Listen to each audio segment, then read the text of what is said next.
Welfare party CPM-ന്റെ സമരങ്ങളിൽ പിന്തുണ നൽകുന്നതിൽ തെറ്റില്ല, അവരുമായി സഹകരിക്കുന്നതിൽ തെറ്റില്ല.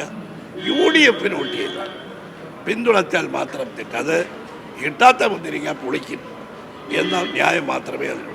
മുതിർന്ന കോൺഗ്രസ് നേതാവ് MM ഹസനാണ് എന്നോടൊപ്പം ഉള്ളത്. ഇപ്പോൾ തെരഞ്ഞെടുപ്പ് പ്രചരണം അവസാന ഘട്ടത്തിലേക്ക് കടക്കുകയാണ്. ഇപ്പോൾ പല രീതിയിലുള്ള ചർച്ചകളാണ് വന്നുകൊണ്ടിരിക്കുന്നത്. ഏറ്റവും അവസാനം UDF-ന് വെൽഫെയർ പാർട്ടി പിന്തുണ പ്രഖ്യാപിച്ചതുമായി ബന്ധപ്പെട്ട ചർച്ചകളാണ്. ഇതൊക്കെ എങ്ങനെയാണ് കോൺഗ്രസും UDF-ഉം കാണുന്നത്? അല്ല, ഞാനിപ്പോൾ ഈ പത്രസമ്മേളനത്തിൽ പറഞ്ഞത് ജമാഅത്തെ ഇസ്ലാമിയുടെ രാഷ്ട്രീയ പാർട്ടിയായ വെൽഫെയർ പാർട്ടി UDF-നെ പിന്താങ്ങുന്നത് ആദ്യമായിട്ടല്ല. കഴിഞ്ഞ ലോക്സഭാ തെരഞ്ഞെടുപ്പിൽ വളരെ വ്യാപകമായി ജമാഅത്തെ ഇസ്ലാമിയുടെയും വെൽഫെയർ പാർട്ടിയുടെയും പിന്തുണ UDF-നുണ്ടായിരുന്നു. ദേശീയ തലത്തിൽ കോൺഗ്രസിനും ഇന്ത്യ സഖ്യത്തിനുണ്ടായിരുന്നു. കാരണം എന്താ?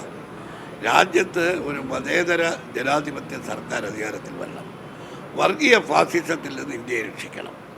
എല്ലാ കാലത്തും സാമ്രാജ്യവിരുദ്ധ നിലപാടെടുത്തിട്ടുള്ള ഒരു പ്രസ്ഥാനമാണ് ജമാഅത്തെ ഇസ്ലാമി. 30 കൊല്ലക്കാലം ആ സാമ്രാജ്യവിരുദ്ധ നിലപാടിൻ്റെ പേരിലാണ് ഞങ്ങൾ തമ്മിൽ സഹകരിക്കുന്നത് എന്ന് പറഞ്ഞവരാണ് CPM-കാർ.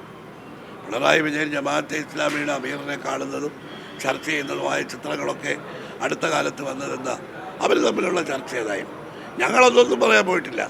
ജമാഅത്തെ ഇസ്ലാമിയും CPM-ഉമായുള്ള ബന്ധത്തെ ഞങ്ങളത് അവരെ ഒരു പിന്തുണയ്ക്കുന്നു എന്നല്ലാതെ അതിനപ്പുറം ഒന്നും പ്രതികരിച്ചിട്ടില്ല. UDF-നെയും കോൺഗ്രസിനെയും പിന്തുണയ്ക്കാൻ തുടങ്ങിയപ്പോൾ CPM-ന്റെ ആരിളായി. അന്ന് തുടങ്ങിയ പ്രചരണമാണിപ്പോൾ. അന്ന് തൊട്ടിതാ ഇപ്പോഴും പറയുന്നു. അവരെടുത്തിരിക്കുന്ന നിലപാട് മാറ്റുന്നതും ആ നിലപാട് തുടരുന്നതും ഒക്കെ അവർ എത്രയോ പ്രാവശ്യം വിശദീകരിച്ചിട്ടുണ്ട്. അതൊന്നും ഞാൻ ആവർത്തിക്കാൻ ആഗ്രഹിക്കുന്നു. നിലമ്പൂരിൽ നടക്കുന്ന തെരഞ്ഞെടുപ്പ് വർഗീയ ഫാസിസ്റ്റ് ശക്തികൾക്കെതിരായുള്ള പോരാട്ടം നടത്തിയ UDF-ആണ് ഇവിടെ മത്സരിക്കുന്നത്. കേരളത്തിലെ ജനങ്ങളാകെ പൊറുതിമുട്ടിയിരിക്കുകയാണ്. ആപാലവൃദ്ധ ജനങ്ങളും ഈ ദുർഭരണത്തിൽ നിന്നുള്ള മോചനത്തിന് വേണ്ടി കാത്തിരിക്കുമ്പോഴാണ് വാസ്തവത്തിൽ ഈ തെരഞ്ഞെടുപ്പ് ഉപതെരഞ്ഞെടുപ്പ് വന്നത്. ഈ തെരഞ്ഞെടുപ്പിൽ എല്ലാ ജനവിഭാഗവും, അത് ജാതി മതഭേദമന്യേ എല്ലാവരും LDF-നെ പരാജയപ്പെടുത്താൻ അണിനിരക്കുമ്പോൾ വെൽഫെയർ പാർട്ടി ഞങ്ങൾക്ക് പിന്തുണ നൽകും. അതിനപ്പുറം എന്താ അതിന് പ്രാധാന്യമുള്ളത്? CPM-നെ ഞാൻ ചോദിക്കട്ടെ, PDP പിന്തുണയ്ക്കുന്നു എന്നൊരു വാർത്ത വന്നു. ഇതുവരെ CPM ആ പിന്തുണ വേണ്ടെന്ന് പറഞ്ഞില്ലല്ലോ. അവരെന്താ പറഞ്ഞത്? PDP പീഡിതരുടെ പാർട്ടിയാണ്. സാക്ഷാൽ അബ്ദുൽ നാസർ മദനിയെ അറസ്റ്റ് ചെയ്ത് കർണാടക പോലീസിന് കൈമാറാൻ ധൃതി കാണിച്ച ആളാണ് മുഖ്യമന്ത്രിയായിരുന്ന നായനാർ. ഏറ്റവും കൂടുതൽ അവരെ പീഡിപ്പിച്ചത് മാർക്സിസ്റ്റ് ഭരണമാണ്. ഇപ്പോൾ അവരൊരു പുരോഗമനം കാണും. കാരണം ഒറ്റ കാര്യമേ ഉള്ളൂ, CPM-നെ PDP പിന്താങ്ങിയാൽ PDP പീഡിതരുടെ പാർട്ടി, CPM-നെ ജമാഅത്തെ ഇസ്ലാമി പിന്താങ്ങിയാൽ അത് സാമ്രാജ്യവിരുദ്ധരുടെ യോജിച്ച ശക്തി. ഇതിനെല്ലാം അവർക്ക് ന്യായീകരണമുണ്ട്. ഞങ്ങളെ സംബന്ധിച്ചിടത്തോളം ഈ തെരഞ്ഞെടുപ്പിൽ, ലോക്സഭാ തെരഞ്ഞെടുപ്പിൽ അവരുടെ പിന്തുണ ഞങ്ങൾക്കുണ്ടായിരുന്നു. ആ പിന്തുണ തീർച്ചയായിട്ടും ഇന്ത്യ സഖ്യത്തിന് വിജയിക്കാൻ, കേരളത്തിൽ മാത്രമല്ല ഇന്ത്യ ഒട്ടാരെ. ഞാനിന്ന് പത്രസമ്മേളനത്തിൽ ഒരു കാര്യം ചൂണ്ടിക്കാണിച്ചു. രാജസ്ഥാനിൽ ഒരു സീറ്റിൽ CPM ജയിച്ച ഗംഗാറാം മാർക്സിസ്റ്റ് പാർട്ടിയുടെ പോളിറ്റ് ബ്യൂറോ മെമ്പറാണ്. അദ്ദേഹം രാജസ്ഥാനിലെ അമീറിനെ, ജമാഅത്തെ ഇസ്ലാമിയുടെ അമീറിനെ കണ്ട് നന്ദി പ്രകടിപ്പിക്കാൻ പോയ കൂടിക്കാഴ്ചയുടെ ഒരു ചിത്രം ഞാൻ കാണിച്ചു. മാർക്സിസ്റ്റ് പാർട്ടിയുടെ പോളിറ്റ് ബ്യൂറോ മെമ്പറല്ലേ മുഖ്യമന്ത്രി? വിജയരാഘവൻ പോളിറ്റ് ബ്യൂറോ മെമ്പറല്ലേ? അവർക്ക് പറയാമോ അങ്ങനെ ഒരു കൂടിക്കാഴ്ച നടന്നിട്ടില്ലെന്ന്? CPM-നാവാം, CPM-ന് നന്ദി പറയാൻ പോവാം. കഴിഞ്ഞ ഏതാനും ദിവസങ്ങൾക്ക് മുമ്പ് CPM ഒരു ദേശീയ തലത്തിൽ വഖഫ് നിയമത്തിനെതിരായിട്ടൊരു പ്രക്ഷോഭം നടത്തി. ആ പ്രക്ഷോഭത്തിൽ തിരുച്ചിറപ്പള്ളിയിൽ നടന്ന ഒരു പ്രക്ഷോഭ പരിപാടി വെൽഫെയർ പാർട്ടിയുടെ തമിഴ്നാട് പ്രസിഡന്റ് പ്രസംഗിക്കുന്നു. ആ ചിത്രവും ഞാനിന്ന് മാധ്യമപ്രവർത്തകരെ കാണിച്ചു. വെൽഫെയർ പാർട്ടി CPM-ന്റെ സമരങ്ങളിൽ പിന്തുണ നൽകുന്നതിൽ തെറ്റില്ല, അവരുമായി സഹകരിക്കുന്നതിൽ തെറ്റില്ല.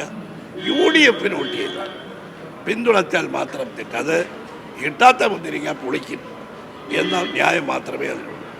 കേരളത്തിന് പുറത്തും ഇപ്പോഴും വെൽഫെയർ പാർട്ടിയും CPM-ഉം സഹകരിച്ച് പ്രവർത്തിക്കുന്നുണ്ട്. തമിഴ്നാട്ടിലുണ്ട്. തമിഴ്നാട്ടിലെ DMK സഖ്യത്തിൽ CPM-ന്റെ സ്ഥാനാർത്ഥികൾക്ക് ജമാഅത്തെ ഇസ്ലാമിക്കാർ വോട്ട് ചെയ്യുന്നു.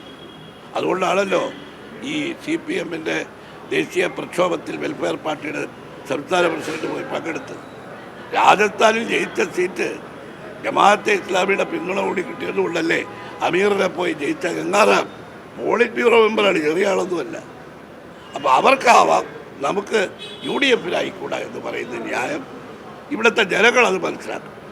ഇതൊരു വർഗീയ ധ്രുവീകരണം തന്നെ ലക്ഷ്യം വെച്ചുകൊണ്ടുള്ള പ്രസ്താവനയാണോ? നേരത്തെ ഈ ഹസ്സൻ അമീർ കുഞ്ഞാലിക്കുട്ടി എന്നുള്ള ഒരു നരേഷൻ ഉണ്ടായിരുന്നു, അതിന് സമാനമാണോ ഇതും? ആണ്, തീർച്ചയായിട്ടും. എന്താ കാര്യം എന്നറിയാം, ഈ മലപ്പുറത്ത് ഭൂരിപക്ഷ ജനങ്ങൾ ഏത് സമുദായത്തിൽപ്പെട്ട ആളാണെന്ന് എല്ലാവർക്കും അറിയാം. അപ്പോൾ ഇവിടെ മാർക്സിസ്റ്റ് പാർട്ടിയുടെ ഈ ന്യൂനപക്ഷങ്ങളോട് കുതിര കയറുന്ന ചില രാഷ്ട്രീയ സമീപനങ്ങളുണ്ട്. ഭൂരിപക്ഷത്തിൻ്റെ പിന്തുണ എപ്പോൾ വേണം? ഭൂരിപക്ഷ വർഗീയതയെ താലോലിക്കുന്നത് എന്തിനാണ്? അവരുടെ ഒരു കൺസോളിഡേഷൻ CPM-ന് അനുകൂലമായി കിട്ടാൻ. ഇവിടെ ന്യൂനപക്ഷങ്ങളുടെ ഒരു കൺസോളിഡേഷൻ അവരുടെ വികാരങ്ങൾ ശക്തിപ്പെടുത്താൻ ശ്രമിക്കും. നേരത്തെ പലസ്തീൻ പ്രശ്നം, പൗരത്വ നിയമം ഇതൊക്കെ പറഞ്ഞ് മുസ്ലിങ്ങളെ ഞങ്ങൾ ന്യൂനപക്ഷ സംരക്ഷകരാണെന്ന് വരുത്തി തീർക്കാൻ ശ്രമിച്ചു. പക്ഷേ അതെല്ലാം തകർന്നു പോയത് ഈ കള്ളക്കടത്ത് 150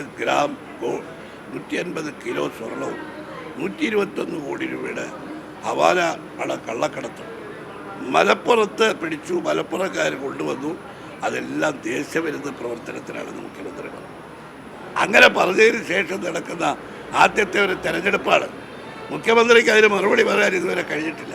അതിൻ്റെ എല്ലാ ലക്ഷ്യമെന്താ? ഉപതെരഞ്ഞെടുപ്പ് ഉണ്ടാവുമെന്ന് മുഖ്യമന്ത്രി സ്വപ്നത്തിൽ പോലും കരുതിയില്ലല്ലോ. അന്ന് പറഞ്ഞു. ഇന്ന് അതിന് മറുപടി പറയണം. ന്യൂനപക്ഷങ്ങളുടെ, മുസ്ലിങ്ങളുടെ വോട്ടിന് വേണ്ടി വർഗീയ ധ്രുവീകരണം ഉണ്ടാക്കാനാണ് ഇപ്പോഴും ശ്രമിക്കുന്നത്. ഹിന്ദു മഹാസഭ വിജയരാഘവൻ അവരുടെ ഓഫീസിൽ പോയി കണ്ടു. ആ വിഷയം കൂടി നിങ്ങൾ തെരഞ്ഞെടുപ്പ് സജീവമായി പറയോ? പിന്നെ ഹിന്ദു മഹാസഭ ചോദിക്കട്ടെ, അവർ പോയി കണ്ടതിന് പിന്നെ പോളിറ്റ് ബ്യൂറോ മെമ്പർ ന്യായീകരിക്കുകയാണ്. അപ്പോൾ അവർ വേറൊരു പടം കൂടെ വിട്ടു. കഴിഞ്ഞ തിരുവനന്തപുരത്ത് നടന്ന തെരഞ്ഞെടുപ്പിൽ ശിവൻകുട്ടിയും കോടിയേരി ബാലകൃഷ്ണനുമായി ഇതേ സ്വാമി പോയി കാണുന്ന പടം കൊടുക്കും. ഞങ്ങൾ വളരെ കാലമായി CPM-നെ പിന്താങ്ങുകയാണെന്നുള്ള പ്രസ്താവനയുണ്ട്. ഹിന്ദു മഹാസഭയുടെ പിന്തുണ ഞങ്ങൾക്ക് വേണ്ട എന്ന് പറയാനുള്ള ഒരു തൻ്റെ ഇടം എന്താ ഗോവിന്ദ മാഷ് കാണിക്കാത്തത്? പലരും വന്ന് കാണുമായിരുന്നു, ഞങ്ങളെന്താ ചെയ്യേണ്ടത് ഇല്ലേ മറുപടി പറഞ്ഞു. അപ്പം 10 വോട്ടാണെങ്കിൽ 10 വോട്ട് പോരട്ടെ എന്നുള്ളതാണ്. ആരുടെ വോട്ടിനും CPM ഒരു അസ്പൃശ്യത കൽപ്പിച്ചിട്ടില്ല. വോട്ട് കിട്ടാൻ വേണ്ടി ആരെയും പ്രകടിപ്പിക്കുന്ന ഒരു പാർട്ടിയായി അത് അധപ്പതിച്ചു. PV അൻവറും സജീവമായി തെരഞ്ഞെടുപ്പ് രംഗത്തുണ്ട്. PV അൻവർ പിടിക്കുന്ന വോട്ട് UDF-ന് ഏതെങ്കിലും തരത്തിൽ ഒരു ഭീഷണിയാകുമോ? ഒരിക്കലും ബാധിക്കില്ല. കാരണം PV അൻവർ ജനങ്ങളോട് പറയുന്നത് പിണറായിസത്തെ പരാജയപ്പെടുത്താൻ തനിക്ക് വോട്ട് ചെയ്യണമെന്ന്. പിണറായിസത്തെ പരാജയപ്പെടുത്താനാണ് UDF ഇവിടെ മത്സരിക്കുന്നത്. ആ ഉദ്ദേശമുള്ളവർ തീർച്ചയായിട്ടും UDF-നെ പിന്തുണയ്ക്കുള്ളൂ. എന്നാലും തെരഞ്ഞെടുപ്പ് രംഗം അവസാന ഘട്ടത്തിലേക്ക് കടക്കുമ്പോൾ പ്രധാന നേതാക്കളെല്ലാം തന്നെ നിലമ്പൂരിലുണ്ട്. കണ്ണൻ തിരുമലയ്ക്കൊപ്പം സാജിദ് അജ്മൽ, മീഡിയ 1, നിലമ്പൂർ.